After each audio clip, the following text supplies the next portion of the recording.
نحمده ونصلي على رسوله الكريم اما بعد فاعوذ بالله من الشيطان الرجيم بسم الله الرحمن الرحيم قال تعالى في كلامه المجيد والفرقان الحميد وما آتاكم الرسول فخذوه وما نهاكم عنه فانتهوا وقال النبي صلى الله عليه وآله وسلم يأتي على الناس زمان الصابر فيهم على دينه كالقابض على الجمر او كما قال علیہ الصلاة والسلام صدق اللہ العظیم وصدق رسوله النبی الامی الکریم ونحن على ذلك لمن الشاہدین والشاکرین والحمد للہ رب العالمین۔ آپ صلی اللہ تعالی علیہ وآلہ وسلم کا ارشاد گرامی، آپ صلی اللہ تعالی علیہ وآلہ وسلم نے فرمایا کہ لوگوں پر ایک زمانہ ایسا آئے گا کہ وہ اپنے دین پر ایسے صبر کرنے والے ہوں گے کہ جیسا کہ ایک انگارہ انہوں نے اپنے ہاتھ میں اٹھایا ہوا ہو۔ اس حدیث کا مطلب اور اس حدیث کا مفہوم اور تشریح علماء کرام فرماتے ہیں کہ ایک زمانہ ایسا آ جائے گا کہ لوگوں کے دلوں میں سے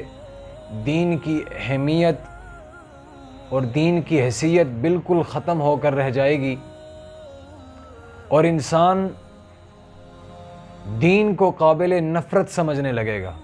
دین کو ایک ایسی چیز سمجھنے لگے گا کہ وہ سمجھیں گے کہ اس سے نفرت کی جائے، اور دین کی اہمیت اور دین کی حمایت کرنے والے لوگ، جو دین کی حمایت کرنے والے لوگ ہوں گے، ان لوگوں سے بھی یہ لوگ نفرت کرنے لگیں گے۔ اور آپ صلی اللہ تعالی علیہ وآلہ وسلم نے دیگر احادیث مبارکہ میں اس حدیث کی تائید بھی فرمائی۔ آپ صلی اللہ تعالی علیہ وآلہ وسلم نے فرمایا کہ من تمسک بسنتی عند فساد امتی فلہ اجر 100 شہید۔ یہ جو 100 شہیدوں کا ثواب ایک سنت کے زندہ کرنے پر مل رہا ہے، تو یہ اسی وجہ سے تو مل رہا ہے کہ یہ دور ایسا فساد والا دور ہے، یہ امت پر ایک ایسا فساد والا دور ہے کہ یہاں پر دین پر عمل کرنا مشکل ہو رہا ہے۔ یہاں پر اس ماحول میں رہتے ہوئے ایک اچھی بات بتانا مشکل ہو رہا ہے۔ اس چلتے ہوئے دور میں فرائض کو انجام دیتے ہوئے، فرائض کو تکمیل تک پہنچانے کے لیے انسان کو بعض دفعہ کتنی باتیں سننی پڑتی ہیں۔ حالانکہ الحمدللہ ہم ایک اسلامی جمہوریہ پاکستان میں رہتے ہیں، ایک اسلامی مملکت میں رہتے ہیں، اس کے باوجود ہمارے ارد گرد کا ماحول ایسا ہو رہا ہے، ہمارے ارد گرد کے لوگ ایسے ہو چکے ہیں کہ ہمیں دین پر عمل کرنا مشکل پڑتا ہے۔ ہمارے لیے کسی اچھی بات کو فروغ دینا، کسی اچھی بات پر عمل کرنا ہمارے لیے مشکل ہو جاتا ہے۔ ہمارے کتنے لوگ ایسے ہیں، ہمارے معاشرے میں کتنے ہی لوگ ایسے ہیں کہ جو دین پر صرف بعض دفعہ اس وجہ سے عمل نہیں کر سکتے کہ وہ کہتے ہیں کہ بھائی ہمارے رشتہ داروں میں یہ رواج نہیں مروج، یہ چیز ہمارے خاندان میں نہیں پائی جاتی، یہ چیز ہمارے لوگوں میں نہیں پائی جاتی، ہمارے لوگ اس کو برا سمجھتے ہیں۔ تو کتنے ہی مثالیں ہمیں ایسی ملیں گی کہ ہم لوگ دین پر اس وجہ سے نہیں چل سکتے کہ ہم اپنے معاشرہ، ہمارا جو جن رواجوں میں ہم گھرے پڑے ہیں، جن رواجوں میں ہم پھنسے ہوئے ہیں، ان رواجوں کی وجہ سے، ان باتوں کی وجہ سے، اس ماحول کی وجہ سے ہم ایک دین پر عمل نہیں کر سکتے۔ 100% ہمارے لیے دین پر چلنا انتہائی بعض دفعہ مشکل نظر آ رہا ہوتا ہے۔ تو آپ صلی اللہ تعالی علیہ وآلہ وسلم نے ارشاد فرمایا کہ ایک دور امت پر ایسا آئے گا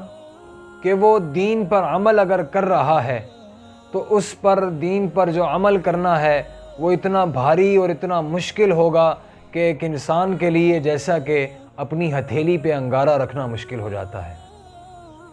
ایک سنت پر عمل کرنا، ایک سنت پر ایسا عمل کرنا اتنا مشکل ہو گیا ہے اس دور میں کہ ہمیں آپ صلی اللہ علیہ وسلم کی یہ جو حدیث مبارکہ ہے کہ آگ ہاتھ میں اٹھانے کے مترادف ہے، ایسی بہت ساری مثالیں ہمارے پاس موجود ہیں۔ ایک شخص نے اگر ساری زندگی اگر اس نے داڑھی نہیں رکھی، اگر اب وہ اس کی عمر تھوڑی زیادہ ہوگی، اب وہ داڑھی رکھے گا تو سارا معاشرہ اسے برا کہے گا کہ یہ کیا کر دیا آپ نے۔ تو اس کے لیے داڑھی رکھنا ایک مشکل ترین عمل بن جائے گا۔ جس نے ساری زندگی اگر سنت پر عمل نہیں کیا، اللہ کی توفیق سے اگر وہ سنت پر جا رہا ہے، سنت کے رستے پہ گامزن ہونا چاہ رہا ہے، تو ہمارے لیے ہمارے معاشرے میں ایسی چیزیں، ایسی رکاوٹیں موجود ہوں گی کہ ہمارے لیے سنت پر عمل کرنا مشکل ہے۔ تو آپ صلی اللہ تعالی علیہ وآلہ وسلم نے صحابہ کرام کو جو سب سے پہلا درس دیا ہے وہ یہی درس تھا کہ آپ میرے طریقے پہ عمل کرو، میرے طریقے پہ چلو۔ آپ صلی اللہ تعالی علیہ وآلہ وسلم نے صحابہ کرام کو اپنی ہر عمل سے آگاہ فرمایا۔ ہر عمل صحابہ کرام اپنا جو بھی عمل کرتے تھے وہ آپ صلی اللہ تعالی علیہ وآلہ وسلم کے عمل کے بالکل مترادف، بعینہ ہی وہی طریقہ جو آپ صلی اللہ تعالی علیہ وآلہ وسلم نے اپنایا تھا وہی صحابہ کرام نے اپنایا۔ صحابہ کی کامیابی کا راز یہ سنت پر عمل کہ آپ صلی اللہ علیہ وسلم کے طریقے پر بعینہ ہی چل کر صحابہ کرام نے کامیابی کو پایا ہے۔ اور ایک دفعہ حضرت عمر رضی اللہ تعالیٰ عنہ کسی جگہ سے گزر رہے تھے تو وہاں پر ٹھہرے، وہاں پر رکے، قافلے کو ٹھہرایا۔ صحابہ کرام نے عرض کیا کہ یہاں آپ کیوں ٹھہرے ہیں؟ کیوں کوئی مسئلہ ہی نہیں، ہمیں کوئی ضرورت ہی نہیں پیش آئی۔ تو حضرت عمر رضی اللہ تعالی عنہ نے فرمایا کہ یہاں آپ صلی اللہ تعالی علیہ وآلہ وسلم رکے تھے اپنی زندگی میں بھی رکا ہوں اسی سنت پر عمل کرتے ہوئے۔ بتانے کا مقصد یہ ہے کہ آپ صلی اللہ تعالی علیہ وآلہ وسلم کی سنت پر صحابہ کرام ایسے 100% چلے ہیں کہ صحابہ کرام کو اللہ رب العزت نے کامیابی دی۔ تو اب صحابہ کرام کا دور تو خیر القرون کا دور تھا، اب جو ہمارا دور ہے یہاں پر نیکی کرنا، یہاں پر ایک اچھا عمل کرنا، آپ صلی اللہ تعالی علیہ وآلہ وسلم کی ایک سنت کو زندہ کرنا، وہ ایک انگارے کو ہاتھ میں رکھنے کے مترادف ہے۔ تو میرے دوستو، اس دور میں یقیناً ہمارے لیے مشکل ہے دین پر عمل کرنا، یقیناً ہمارے لیے مشکل ہو رہا ہے ہمارے معاشرے، ہمارے ماحول کی وجہ سے، لیکن ہم سب کو چاہیے کہ آپ صلی اللہ تعالی علیہ وآلہ وسلم کی زندگی میں آپ صلی اللہ علیہ وسلم کی جو سنتیں، مبارک سنتیں ہیں، ان کو اپنی زندگی میں لائیں اور ان کے مطابق اپنی زندگی کو بسر کریں، اسی میں ہماری کامیابی بھی ہے۔ اور اتنے مشکلات کے دور میں جب اللہ رب العزت کے ہاں ہم آپ صلی اللہ تعالی علیہ وآلہ وسلم کی سنتوں پر چلیں گے، آپ صلی اللہ علیہ وسلم نے فرمایا من تمسک بسنتی عند فساد امتی فلہ اجر 100 شہید، 100 شہیدوں کا ثواب آپ صلی اللہ علیہ وسلم نے فرمایا اس ایک سنت زندہ کرنے والے کو ملے گا۔ تو ایک شہید کا ثواب، اللہ رب العزت فرماتے ہیں کہ شہید خون گرنے سے پہلے جنت میں ہے، اللہ رب العزت اس کے گناہوں کو معاف فرما دیتے ہیں۔ بعین ہی صحابہ کرام آپ صلی اللہ تعالی علیہ وآلہ وسلم کی سنتوں پر چلے تو اللہ نے 100% کامیاب فرمایا، اللہ نے صحابہ کرام کو 100% کامیابی دی۔ تو آپ صلی اللہ علیہ وسلم کی سنتوں پر جب صحابہ کرام چلے تو اللہ رب العزت نے آپ صلی اللہ علیہ وسلم کی محبت آپ صحابہ کرام رضوان اللہ علیہم اجمعین کے دلوں میں ڈالی۔ آپ صلی اللہ تعالی علیہ وآلہ وسلم صحابہ کرام کو اپنے ماں باپ سے زیادہ عزیز ہونے لگے۔ آپ صلی اللہ تعالی علیہ وآلہ وسلم ان کو اپنی اولادوں سے زیادہ عزیز ہونے لگے۔ حضرت ابوبکر صدیق رضی اللہ تعالیٰ عنہ کے والد صاحب نے ان کے سامنے آپ صلی اللہ علیہ وسلم کی گستاخی کی تو حضرت ابوبکر صدیق رضی اللہ تعالیٰ عنہ نے کھینچ کے تھپڑ مارا۔ وہ بوڑھا باپ روتا ہوا آپ صلی اللہ علیہ وسلم کی خدمت میں آیا اور کہنے لگا کہ آپ کے جو شفیق اور مشفق دوست ہیں ابو بکر نے مجھے تھپڑ مارا ہے۔ آپ صلی اللہ علیہ وسلم نے حضرت ابوبکر صدیق رضی اللہ تعالیٰ عنہ کو اپنی مجلس میں بلایا اور فرمایا کیوں مارا تھپڑ آپ نے؟ اپنے بوڑھے باپ کو کیوں تھپڑ مارا؟ ابوبکر صدیق رضی اللہ تعالیٰ عنہ نے ایک تاریخی جملہ کہا، لو کان سیفا منی قریب لضربت عنقہ، اگر میرے پاس تلوار ہوتی میں اس کا سر اتار دیتا۔ یہ صحابہ کرام کے جذبات آپ صلی اللہ علیہ وسلم کی سنت پر چلنے کے مطابق تھے، آپ صلی اللہ علیہ وسلم کی سنتوں پر چلنے کی وجہ سے تھے۔ آپ صلی اللہ تعالی علیہ وآلہ وسلم کے بارے میں صحابہ کرام کے جذبات اتنے زیادہ اور اتنے مخلصانہ جذبات کہ آپ صلی اللہ تعالی علیہ وآلہ وسلم کے